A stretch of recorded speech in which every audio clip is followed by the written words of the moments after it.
Kapag dito nga ako sa kubo natutulog, abay maaga nga din akong nagigising. Napadami pa nga yung kain ko kasi nga talbos ng kamuting kahoy yung ulam ko. At syempre naligo nga din ako kasi nga ngayong araw may lakad ako. Kaya tara at samahan niyo ako sa mga kaganapan ngayong araw. Kapag dito nga ako sa kubo natutulog, abay maaga nga din akong nagigising. At kung maaga nga akong nagising, abay mas maaga sila mama at papa. At kami nga lang dalawa ng pamangkin ko yung nahuling nagising. At habang tinatamad pa ngang tumayo yung pamangkin ko, tinupi ko na muna itong kulam ko. Alam niyo ba guys, bakit sobrang sarap ng tulog ko dito sa kubo? Kasi nga kapag gabi, napakalamig talaga. Mapapahimbing talaga yung tulog mo kasi nga napakasarap ng hangin kapag gabi. At nung tapos na nga akong mag-ayos ng pinaghigaan namin, bumaba na nga din ako agad. At dala-dala ko nga yung arinula kasi nga punong-puno ng ihi. At magmumug na muna ako dyan para naman hindi tayo amoy laway. At dahil nga gutom na ako ng mga oras na yan, kaya naman kumuha na ako ng kanin. Minsan talaga guys, wala akong gana kumain kapag umaga. Pero dahil nga talbos ng kamuting kahoy yung ulam ko, abay mapapakain ako. Alam nyo naman yan guys na mapapadami talaga yung kain ko, lalo na pag mga ganito yung ulam ko. Paano ba naman kasi paborito ko yung talbos ng kamuting kahoy. Lalo na at nilagyan pa ni mama ng takuay. At sobrang sarap din ang pagkaluto ni mama. Pagkatapos ko nga kumain, nagtoothbrush na din ako. At ipapakita ko nga lang din sa inyo kasi nga baka isipin nyo hindi ako nagtutoothbrush. At kumain nga din si Papa dyan guys kasi nga daw nagugutom na siya at maaga pa siyang pumunta doon sa kalabaw niya. At habang kumakain nga si Papa, andyan nga lang din yung radyo sa gilid niya. Ganyan talaga si Papa guys, mahilig makichismis sa radyo. Char! Bumaba na muna pala ako dyan para sana maligo kaso nga lang naglalaba pala si Mama dito sa loob ng banyo. At sabi nga ni Mama sa akin, tatapusin niya lang daw tong mga labahin niya bago ako maligo. Ilang araw daw kasi si Mamang hindi nakapaglaba ng damit nila ni Papa kaya naman sobrang dami niyang labahin ngayon. At nung tapos na nga si Mama maglaba, naligo na nga din agad ako. Paano ba naman kasi guys, hindi ako nakaligo kahapon. Char! At naligo din talaga ako guys kasi nga may lakad ako ngayong araw. At magbibihis nga lang ako dyan guys. So dahil wala naman akong sasabihin, so hanggang dito na lang muna ako ha. Salamat sa panonood. Bye!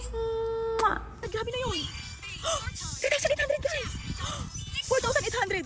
Grabe!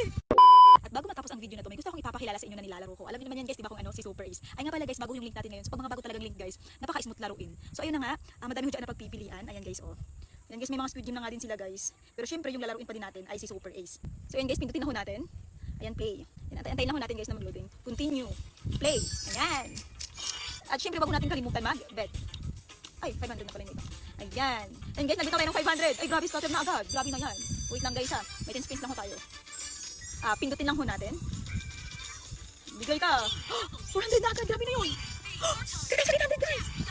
4,800. Grabe. Sabi ko naman sa inyo guys, pag mga bagong link, napakalaki talaga ng bigayan. Ano yun? Magkano yun guys? Kaya sa mga gusto mag-register dyan, nasa comment section lang po yung link.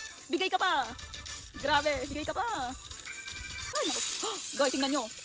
Guys, nag-bit lang ako ng 500. Nanalo tayo ng 9,000. Grabe. So ano pang inaantay mo? Mag-register ka na. Nasa comment section yung link.